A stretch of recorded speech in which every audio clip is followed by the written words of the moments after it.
Hi again, it's Woody. Well, it's been another week since I last done one of these little chats. I'll keep this one brief. I've been stuck in traffic for 4 hours today. Usually takes me about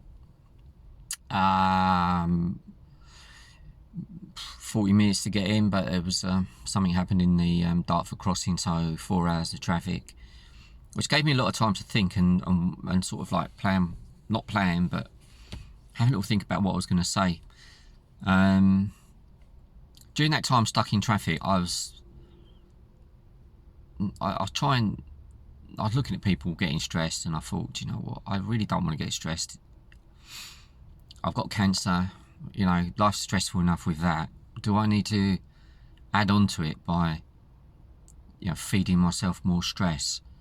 So for as much opportunity as I could, I turned the engine off when it weren't moving. I just looked around at the sky, looked around at the scenery around me, people. You know, it was just a bit of a mindfulness exercise, really, while I was just sitting there doing nothing. And I felt okay. You know, I think when you got cancer, you don't sweat the small stuff anymore. I think that's where if you could call it a positive to having cancer, is that these things don't matter. Who cares? I'm stuck, I'm late. I don't care if I'm late. I care about my job, but I know that I can't control what's uncontrollable. And I think people try too much to control things they can't control, and then you get stress and you get anxiety, and whatever it is you're trying to control doesn't get any better. In fact, everything gets worse. So I just thought, yeah, let's just chill out, relax, and deal with it as it is. I was thinking about wanting to talk about, well, my last week has been fairly good. Pain levels have been really low. Nothing to complain about that in that area. I've got this skin cancer on the top of my head, which my wife lovingly rubs this cream in. It's like a kind of very strong cream that basically dissolves it. And there's certainly a lot of pain in that, but I tell myself before I do it, I do a little meditation, and I tell myself it's not going to hurt, it's not going to hurt. And whether it's by chance, whether it's the meditation, well, I don't know, but it doesn't hurt as much, so I'm feeling better doing that. We had a really nice weekend, really chilled out weekend. Put the Christmas tree up, spent a lot of time with the kids. Both of my kids were not well this weekend. No, they both got rotten colds. I'm surprised I haven't got it, actually, or my wife. We both seem to be immune to them, whatever they bring home, which is great. Perhaps all the drugs I'm on again has the side effect of not giving me these things, because my immune system is apparently very low. However, I've been lucky with colds. I haven't, touch wood, I haven't had one for a long time. So that was nice. It was nice, you know. This week, tomorrow I have my PSA test. Can it be a month already? These months are ticking over very fast. I haven't really thought about it, to be honest, until today. It's only really hit me that I've got another PSA test. I have an injection tomorrow for my hormone therapy, which, yeah, I haven't really thought about it, to be honest. It's just a part of life. And that's exactly what the way I want to treat cancer is, I want it to be a secondary part of my life. I don't want it to be the main thing that I have to deal with and controls me on everything. I don't want to have to ask cancer's permission to do something. I want to do what I want to do. And if I don't like it, then it's tough. I've kind of adopted that kind of attitude. I'm not going to play by the rules of cancer. It's me that rules. That's how I'm doing it. And I think that's good for anyone who's got this, is to try and, as best as you can, to not let it take over your life completely. I know it's really difficult.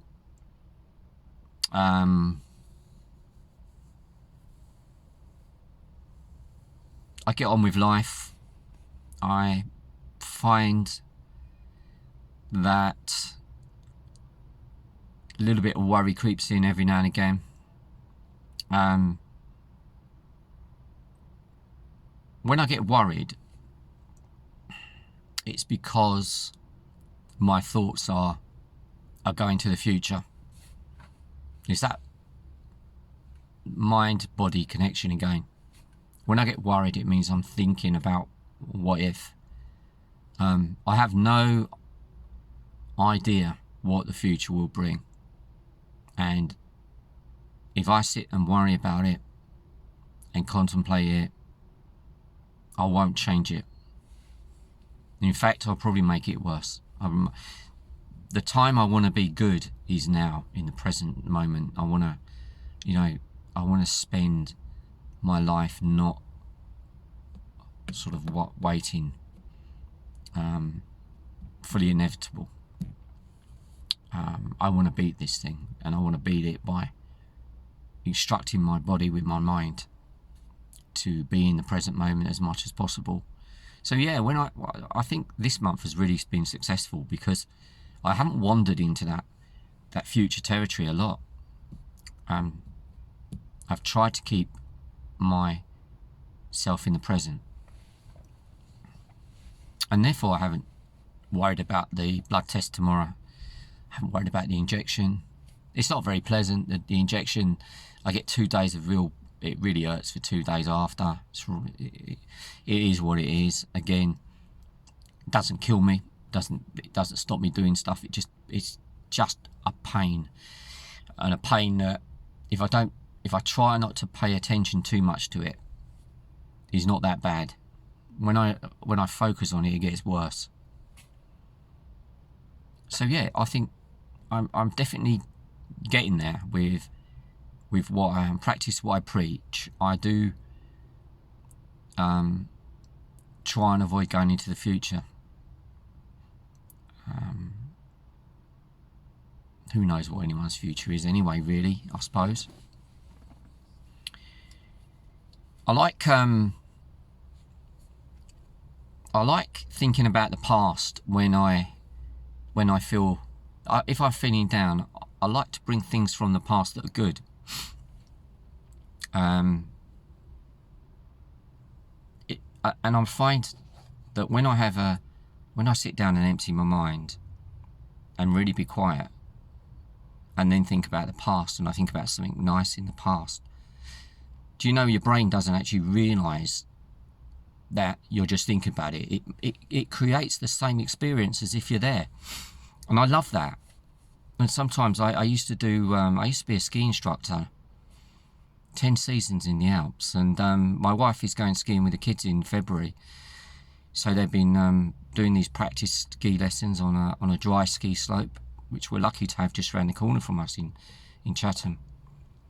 And yesterday I thought I was trying to show them how to do it, with the point of view of how to lean and how to do this, and I suddenly felt myself that I was on the snow. It really strange. I really felt that my body's starting to react and take up the positions that it would have done when I was skiing. And then I sat down after. I closed my eyes and I literally could feel myself skiing, and that's because my brain has just created the same chemical input. So the same chemicals that are going around my body when I'm thinking about skiing are the same ones that were going around my body when I was skiing, because your brain has this incredible ability to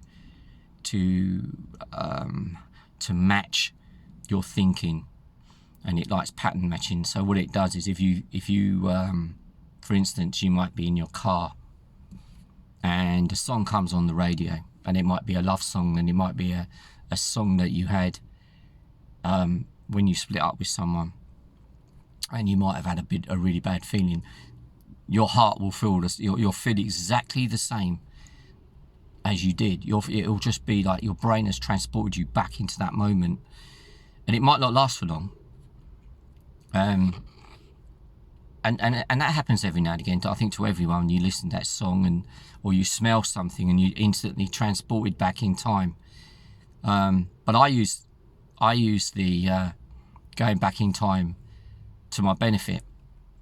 So I love just thinking about when I was in a good place, what I was doing, and really focusing on it with every sense I've got. And it takes me back there. But what it does is it takes me away from my cancer. I didn't have cancer then. So when I'm having that feeling of being in the past, I didn't have the feeling of having cancer at that time, so I lose the whole feeling of it. So it's a good little thing to, I don't know, might help someone, pass that on. You know, all you've got to do is sit still for a little bit, close your eyes, think of a thing that makes you feel good. Think of it with every sense you got. You can go through your senses, your sight, the smell, the feeling, you know, the temperature, all of that sort of thing. And your brain will bring you back there. It's a fantastic way of using the brain. And it's really good when you're in one of those times where you're worrying and about what's going to happen. Get yourself out of that. Try and get yourself out of that, and either stay in the now, or go and visit a place in the past that's good and where you feel great and you haven't got cancer.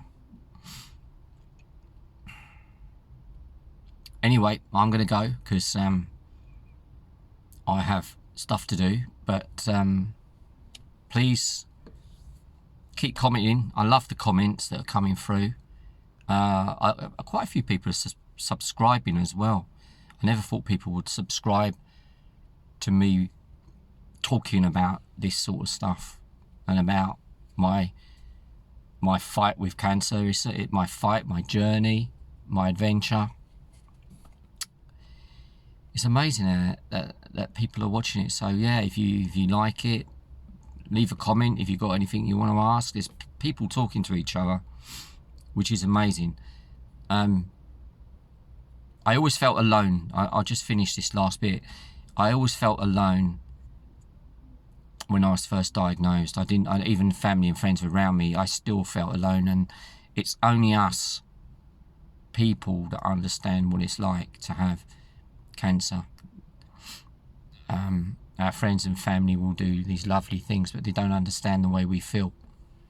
And us guys that have got prostate cancer, we got all kinds of stuff going on in our minds. And